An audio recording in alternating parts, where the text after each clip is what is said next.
As a first-time home buyer, are you finding it difficult to imagine a situation where you can actually afford to buy a home here in 2024? I have a feeling many people are feeling exactly like you. With prices through the roof still, interest rates still quite high, home ownership might just seem out of reach for you and your husband, you and your wife, whoever it may be, for you yourself. There are some things that you can make home affordability just a little bit easier, and that's what we're gonna do in this video. I'm gonna share with you a few tips and tricks that me and my wife, we haven't been able to use all of them, but a couple of them here and there have helped us in our particular situation. And I wanna share those with you so that you can have a positive outlook on being able to afford your very first home. So that's kind of the goal of this video. All these things may not apply to you, every single one, but if you can take 2, maybe 3 of these things and apply it to your life, owning your very first home should, I hope, feel a lot more feasible, and you can finally call yourself a homeowner. Now, if you feel I have any of this wrong, or you want to chime in and let me know your opinion, please go ahead and put it down in the comments. I love hearing from my viewers, and I will do my best to respond to each and every one of you.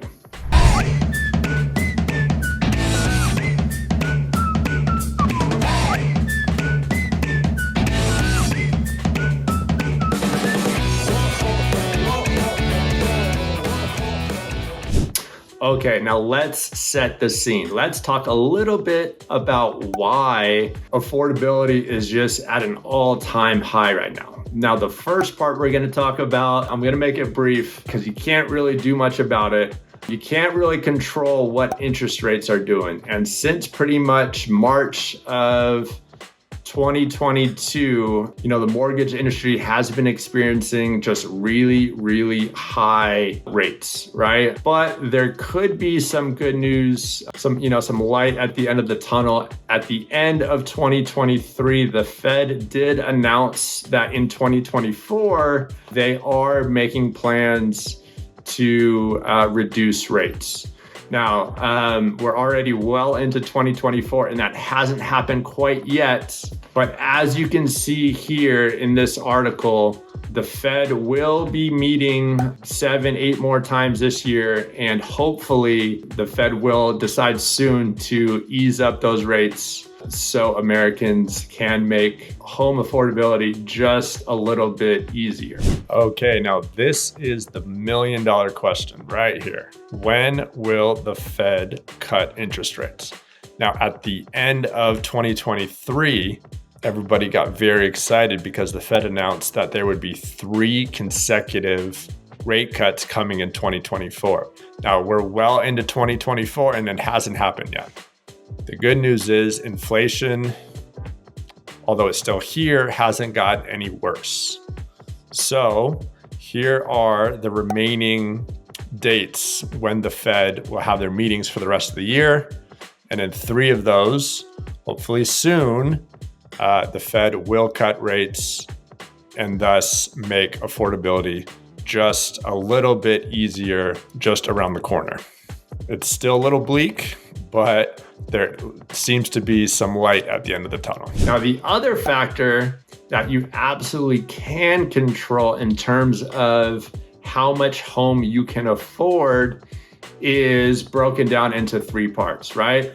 Number 1, your income. Number 2, your credit. And number 3, how much money you have available to you to apply to a down payment.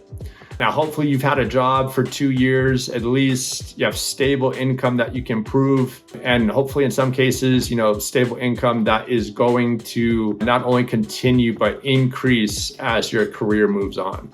Now, if you do have any issues with credit, there are ways to repair your credit. I'm not going to get into too much detail with that right now. Just go ahead and Google that, and that can just be a process for you, because a very good credit score is going to go a very long way in determining how much home you can afford, what kind of rate that you can get. Now, the third part is how much money do you have set aside for a down payment? We all have our different spending habits, but the very first person that you should be paying when you get your paycheck is yourself. Right? So whether it's just $50, $100, $250, however much money you can set aside every single paycheck and just pay yourself first, hopefully you can just get in the habit of building a little stockpile for yourself. So when you need to use it, like buying a house, you have something there for you. Now, one thing that I've done a couple times in my life is just kind of bite the bullet and, move back in with mom or dad, or for you, if that's aunt or uncle, older brother, sister, relative, cousin, whoever it may be. But if you can find somebody in your life that can take you in for 6-7 months, maybe just think about that kind of time in your life, how much money you could save if you're not paying rent for, or perhaps discounted rent. And you can, build up a little stockpile that you can use down the road. So those three things you can change, right? Okay, now whether you're using Zillow, Redfin, whatever website, app, I'm sure you've been poking around online looking at what's out there. And it's probably done by everybody when they first embark on their home buying journey. But looking at a whole bunch of homes that are pretty much out of your price range is pretty much just a waste of time, right? I'm going to level with you. The first thing you need to do is just be realistic about what you can afford. Now, this is just outlining homes for sale just in Redlands. Right? You may be looking in Riverside or Beaumont or Yucaipa, perhaps Highland. Okay, there are homes for sale all over the Inland Empire. But the thing is to be looking in appropriate areas. Of course, you could be looking at like this 4-bedroom, 3-bathroom, over 3,300 square feet. Looks like a phenomenal home. I'm going to venture to guess that's probably not within your grasp. Not yet anyways. And we'll get to that in just a second here. But the idea is just to get a basic understanding of where you can look. And in Redlands right now, the median price on the market is $665,000. And remember, median means in the middle, right? Go back to your high school math class. Median is the thing in the middle of the road that you don't want to run into. It's not the average, right? Average does us no good in real estate. It's not the mode. That doesn't do us any good. It's right in the middle. Meaning there's going to be a whole bunch of homes above the median and a whole bunch of homes below the median. So what about some homes below? So let's cap it at 600. We'll bring the minimum down a little bit. So let's just bring it down to 475. Even still, you still see a whole bunch of homes in Redlands. And if I open this up to other cities around, we'd see even more homes for sale that are well below that median price, right? And so also, you just want to get your foot in the door. It might be a condo, it might be a townhouse, but the idea is just to become a homeowner, right? And you're probably not gonna have your dream home in your very first home. And then perhaps down the road, let's say you buy, here it's, 500 right here. And 3, 4, 5 years down the road, your home appreciates a little bit and you've paid off some and now you have some equity. So now if you want to go look at homes that are 700, 800, that's more in your realm and can go ahead and find an upgrade, right? But the idea is to get your foot in the door, get in the ball game and build some equity. So you just kind of think strategically about how can I get into that housing market and what kind of moves can I make down the road? Okay, now websites like these are great at just plugging in some numbers that apply to your situation and thinking about what you could swing. So let's say you had $50K for a down payment and you and yours were thinking, okay, we could, for the time being, right, pull together $4,000 a month for your mortgage payment. Now, it seems like a lot, but remember, you found somebody to rent a room in your home. And let's say you're charging them 7, 8, perhaps close to $1,000 a month for their room. And all of a sudden, really, you're only paying $3,200 or maybe $3,000 a month on that mortgage, right? So you just need to be a little bit strategic about how you're going to make affordability come to you and make yourself a homeowner. Now, this is being a little bit optimistic here. You can't really get 6.5 these days, but hopefully soon enough, you can calculate affordability here either by payments, or if you want to think about what your household income is, right? So if the number is closer to, let's say the both you and your wife or you and your husband combined are making, let's call it 140 together, okay, then you can afford a home worth $450. So play with the numbers, kind of get a good idea of where you stand, and then go back to Zillow, go back to Redfin, and start poking around at properties that fit for you. Now, perhaps another way to make home affordability a little bit easier for you is to plan on renting out a room.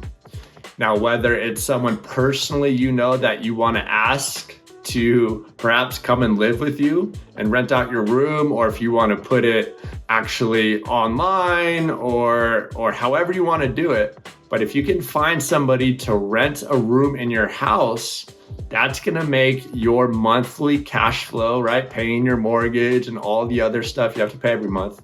It's going to make it just a little bit easier. You can set aside some of that money for projects, saving it for your next move, whatever it may be. My wife and I were actually able to do that with one of her friends, and it made sense for her at the time. It made sense for us, right? So we just rented a room to her and just made things a little bit easier for the both of us. Now, bonus, if your renter actually turned out to be a great nanny and can watch your kids here and there, you know who you are. Thank you very much. Now, if you need to reach out to people or kind of advertise renting a room, if you live near a university or even better, grad school, grad students are the best renters, right? They're busy with school, so they're not, causing a ruckus, as one of my buddies would say. They're very clean, or at least that was our experience. No issues whatsoever. Now, my last couple ideas for you, but you do have to qualify to make homeownership just a little bit more affordable, is if you qualify as a first-time home buyer, and or if you qualify as a first responder, as an educator, as a government employee. So there are all kinds of special mortgage programs for people who have careers in these fields. So get with a certified mortgage specialist in that field and see if you qualify. Now, as far as a first-time home buyer, you actually don't even have to be a first-time home buyer to qualify for some of these benefits. If you haven't owned your home for the past 3 years and have been renting elsewhere, you can qualify again as a first-time home buyer. If you bought with your spouse before and are now buying again on your own, you can also qualify as a first-time home buyer.